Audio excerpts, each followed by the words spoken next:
इस वीडियो में हम बात करेंगे एक ऐसे वेटलैंड के बारे में जिसका पारिस्थितिकी महत्व बहुत ज्यादा है।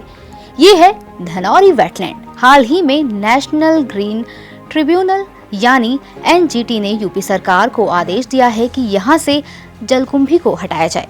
साथ ही ये सवाल भी उठाया है कि अब तक इस वेटलैंड को रामसर साइट क्यों नहीं बनाया गया। तो चलिए समझते हैं कि धनौरी वेटलैंड इतना महत्वपूर्ण क्यों है।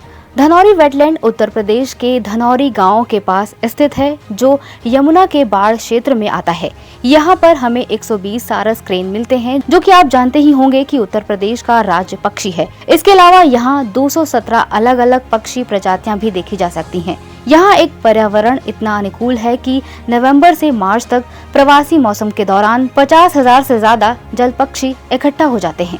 ये वेटलैंड पक्षी देखना और घोंसला बनाने के लिए एक आदर्श जगह है। और सिर्फ यही नहीं, बर्ड लाइफ इंटरनेशनल ने इस जगह को इम्पोर्टेंट बर्ड एरिया घोषित किया है। इसका मतलब ये है कि ये जगह पक्षियों और पारिस्थितिकी संतुलन के लिए बहुत महत्वपूर्ण है। लेकिन अब तक इस वेटलैंड को रामसर साइट का दर्जा नहीं दिया गया है। क्या आपको पता है कि एक वेटलैंड को रामसर साइट बनने के लिए कुछ विशेष मानदंड पूरे करने पड़ते हैं, जैसे कि धनौरी वेटलैंड 2 महत्वपूर्ण रामसर मानदंडों को पूरा करता है। पहला, यहाँ 1% से ज्यादा बायोजियोग्राफिक सारस क्रेन जनसंख्या होती है। दूसरा, यहाँ हर साल 20,000 से ज्यादा जल पक्षी इकट्ठा होते हैं, जो कि एक महत्वपूर्ण पारिस्थितिकी कारक है। तो हम स्पष्ट रूप से देख सकते हैं कि ये जगह एक वैश्विक पारिस्थितिकी महत्व वाली वेटलैंड है। अब थोड़ा समझते हैं रामसर कन्वेंशन के बारे में।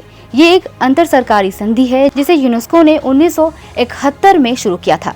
इसका फोकस है कि दुनिया भर में वेटलैंड को सुरक्षित किया जा सके। इसका नाम रामसर ईरान के एक शहर के नाम पर रखा गया था, जहां ये कन्वेंशन हस्ताक्षरित हुई थी, जो वेटलैंड पारिस्थितिकी महत्व के लिए वैश्विक स्तर पर मान्यता प्राप्त होती है।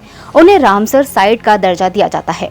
और अब एक महत्वपूर्ण बिंदु है यहाँ पर कि मॉन्ट्रो रिकॉर्ड उन रामसर साइट की सूची है जो पारिस्थितिकी परिवर्तन से गुजर रही है और जिनकी निगरानी आवश्यक है। तो यदि धनौरी वेटलैंड को जल्दी से रामसर स्टेटस नहीं मिला तो ये भी पारिस्थितिकी खतरों का शिकार बन सकता है।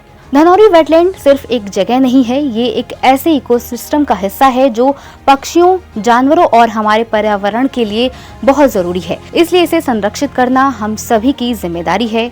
हम चाहते हैं कि यूपी सरकार जल्दी से जल्दी इस वेटलैंड को रामसर साइट का दर्जा दे, ताकि हम अपने प्राकृतिक धरोहर को बचा सकें।